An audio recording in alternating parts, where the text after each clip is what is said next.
J'étais descendu, quoi. Voilà, tiré. Et pour que le gars il vise avec une telle précision, c'est intention de tuer. Et ça arrive 48 heures exactement après mon audition devant la juge. Ça prouve que j'ai pas eu d'AVC dans la tête qui pouvait causer un malaise au point que je m'écroule sur la chaussée avec une perte de mémoire totale, quoi. Voilà. Donc c'est dû bien au choc que j'ai reçu et qui m'a fait écrouler, quoi. Voilà. Puis à côté de ça, j'ai aussi l'analyse cardiaque, voilà, qui évidemment montre que mon cœur va très bien, qu'il n'a pas eu d'événement récent d'arrêt cardiaque. Voilà. Ça, ils peuvent le déterminer. Ils m'ont fait les analyses sanguines, voilà, qui prouvent que j'ai pas eu manque de sucre ou quoi que ce soit, que j'ai une composition sanguine tout à fait normale, voilà, il n'y a rien dedans. Voilà. Donc à partir de là, c'est pas possible que j'ai fait un malaise avec, en rapport avec un état de santé ou même avec mon âge.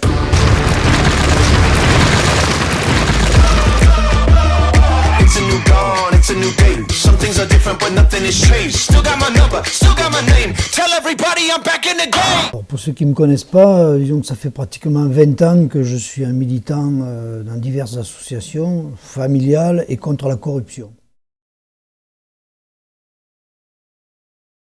Dernièrement, j'ai été entendu par une juge d'instruction, c'était le 10 novembre à 14 h, parce que j'ai porté plainte contre 2 agents immobiliers à Grenoble, Fort Immobilier et Espace Atypique. Donc ils ont fait des faux qui ont conduit à des jugements et le but c'était de faire vendre mon appartement pour une somme dérisoire. Seulement je m'en suis aperçu, donc j'ai porté plainte et j'ai été entendu suite à tous les documents que j'avais produits concernant tous ces faux-là, devant la juge d'instruction Marie Gouverneur.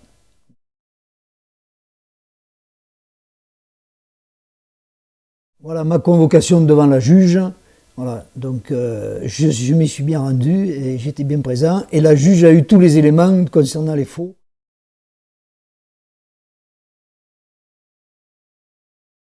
Alors la juge d'instruction, ce qu'elle m'a dit, c'est qu'elle allait auditionner les personnes, les mises en cause. Notamment, il y a un huissier qui a fait l'acte à la demande de ses agents immobiliers. Et va auditionner aussi une des personnes qui est la responsable de Fort Immobilier. 48 heures après, je pars de chez moi et je m'écroule sur la chaussée en l'absence d'obstacles sur une surface plane. C'est le verdict des pompiers. Et la conclusion des pompiers, j'ai fait malaise.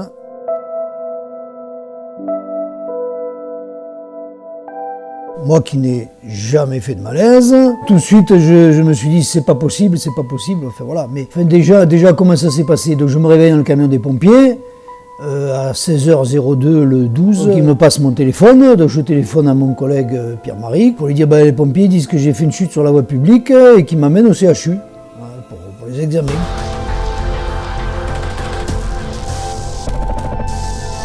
Et non. C'est perte instantanée de mémoire, pendant qui a duré 5-10 minutes, quoi.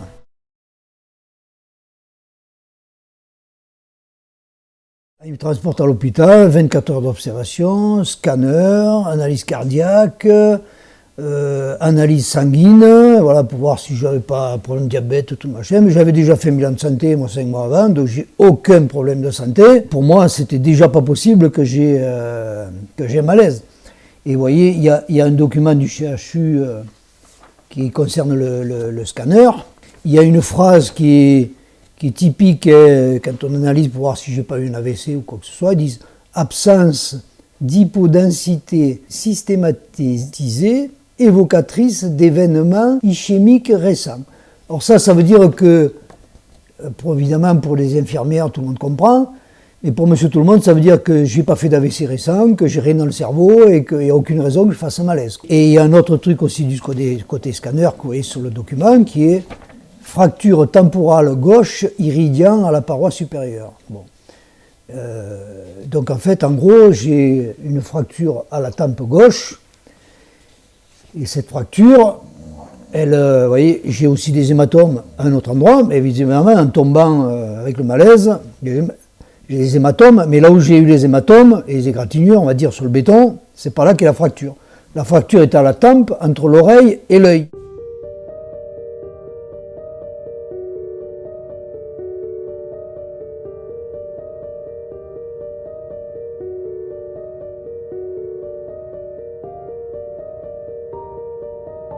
Et donc j'en ai eu confirmation quand le médecin du traumato-facial m'a montré ça le mercredi qui suit, dans la semaine qui suit, sur l'écran.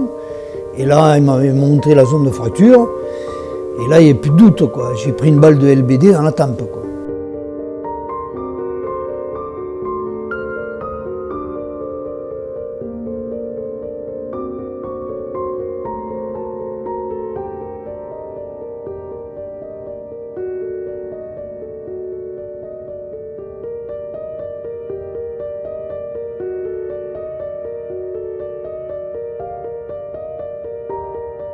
Il m'attendait au départ de chez moi, quelqu'un a signalé, il devait être dans une voiture à deux, il y en a un qui m'a tiré à la tempe et je me suis croulé sur la chaussée. Mais la version au départ des pompiers, c'est, bon, ils ont dû voir quelqu'un de mon âge, bon, bah, les gens, ils ont appelé le SAMU, on dit, ben, il s'est écroulé, il n'y a pas d'obstacle, il n'y a rien, malaise.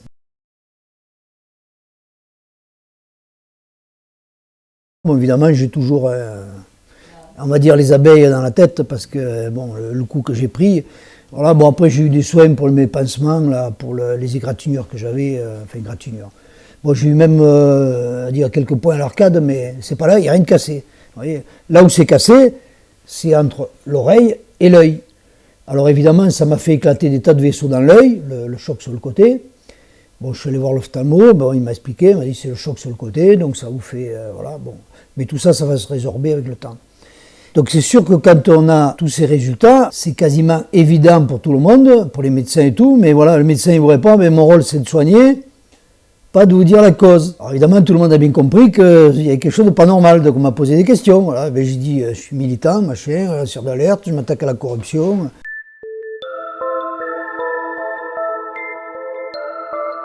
Donc pour que ces gens-là se mouillent, c'est compliqué. On dit, moi, pour me prononcer, il me faut une commande de la police. En plus, il y avait aussi une caméra. Là où ils m'ont chopé, c'était en bas du pont de Catane, en arrivant à la pharmacie sur Cessiné. Donc j'allais tourner à droite à la pharmacie, donc voilà, j'étais à la vitesse d'un piéton, quoi. Et donc il y a une caméra là, de la CEMITAG. Donc je suis allé voir la CEMITAG, et rebelote, la CEMITAG, pour voir la caméra, il faut qu'il y ait une commande de la police. Voilà. Donc évidemment, si on voit la caméra, on va voir tout de suite qu'il y avait deux gars dans une bagnole qui, à 2 mètres de là, m'ont tiré au flashball dans la tempe. À la tempe, là, j'ai pas d'égratignure, j'ai rien du tout. Mais à l'intérieur, c'est tout cassé. Et j'ai 6 semaines de précautions à prendre parce que tout est fracturé, il faut attendre que ça se ressoude. Je peux même pas me moucher parce qu'on m'a dit que ça communique avec la cloison intérieure. Donc de 6 semaines, je suis obligé de prendre énormément de précautions parce que j'ai la tempe qui est broyée, quoi. Mais tout est resté en place, et donc il faut juste que j'attende que tout se ressoude, quoi. Parce qu'en fait, ce qui s'est passé, sous l'effet du choc du LBD, j'ai perdu instantanément connaissance. J'ai même pas le souvenir du choc. Donc le souvenir, c'est que je me réveille dans le camion des pompiers, voilà, à 16h02. Bon, le choc, je l'évalue à 15h50 à peu près, quoi, parce que le temps qu'il me réveille, etc. Bon, pour qu'un truc se produise comme ça, la forme de la fracture à la tempe, c'est que j'ai été visé volontairement. J'ai pas pu tomber sur le sol, vous voyez, mes lunettes sont intactes, voilà, donc il y a pas, je suis même pas tombé en avant sur les lunettes, je suis tombé sur le côté latéral. Donc mon oreille, elle a rien, que l'oreille elle est à côté de la tempe, hein, même le côté de l'œil, là, vous voyez, il y a juste un truc là à l'arcade, parce que bon, ben ça c'est un tombant, voilà, mais en fait, la fracture, elle est juste entre l'oreille et l'œil.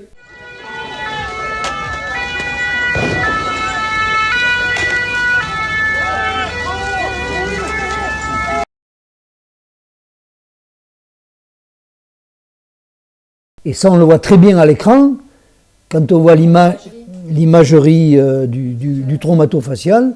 Voilà, donc le gars, il m'a bien montré, il m'a dit, voilà, ben là, c'est tout. La zone de fracture, elle est là, mais donc vous avez en même temps, ça communique avec l'intérieur, et c'est là qu'il m'a dit qu'il ne faut pas non plus vous moucher, parce qu'il faut attendre que tout se cicatrise. Quand je lui ai posé la question sur les causes, parce que pour moi c'était, bon, ça devenait évident, quoi. C'est un médecin, il m'a dit, moi je suis là pour vous soigner, il faut aller voir au scanner, il faut aller voir le médecin légiste, voilà, bon, et il m'a orienté sur les autres, quoi.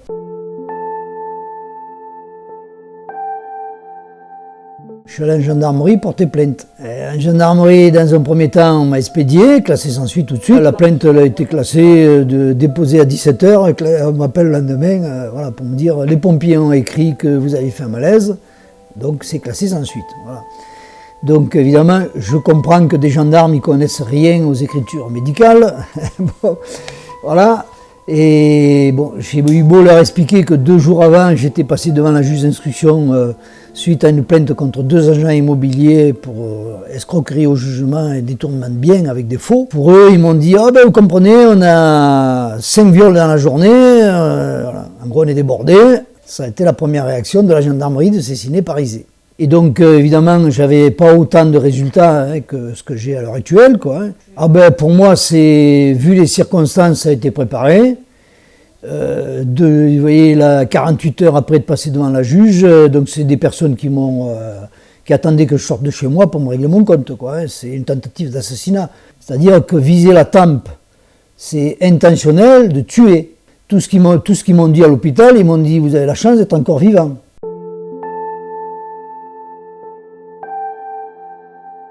Et donc je suis à nouveau allé porter plainte en gendarmerie. Ah ben là j'ai été très bien reçu. Évidemment je suis allé chercher une gendarmerie en dehors du département. Ça va me permettre de mettre les documents devant la juge d'instruction.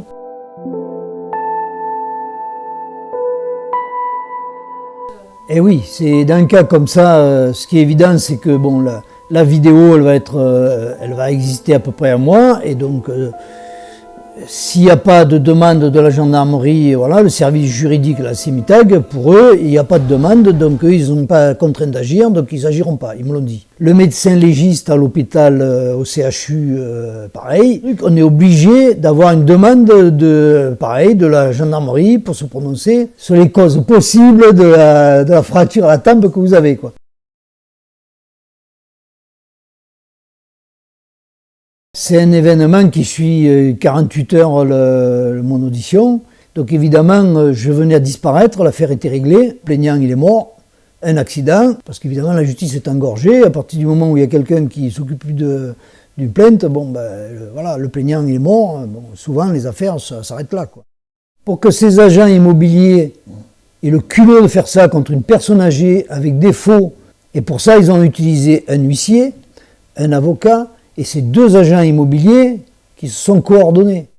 Quand j'ai eu les preuves de tout ça, ils ont persisté. C'est-à-dire ils devaient être persuadés qu'ils arriveraient au bout de leur truc. Ce qu'ils n'avaient pas prévu, c'est que moi, j'arriverais quand même à remuer la justice, à remuer une juge d'instruction, et la juge d'instruction, elle a agi. Cette affaire-là, elle ne va pas en rester là. Prendre une balle de LBD en plein temps, fracture de la tempe, je précise. Il y a bien écrit fracture temporale gauche irradiant. C'est-à-dire c'était pile du côté de la route, voilà, c'est bon. J'étais descendu, quoi. Voilà, tiré. Et pour que le gars il vise avec une telle précision, c'est intention de tuer. Et ça arrive 48 heures exactement après mon audition devant la juge.